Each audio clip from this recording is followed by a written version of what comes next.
Комплексот Македонско село е идентитетот на државата. Таму имате 14 автентични куќарки кои што се автентични за секој крај од државата. Све на едно место каде што можат луѓето да ја видат архитектурата и градбата на нашата држава.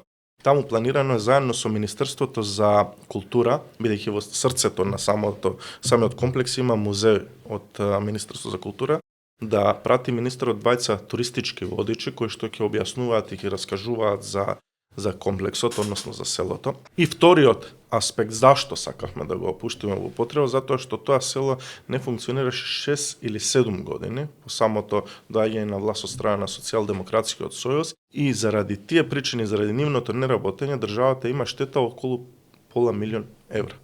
Затоа што и никој не сноси одговорност.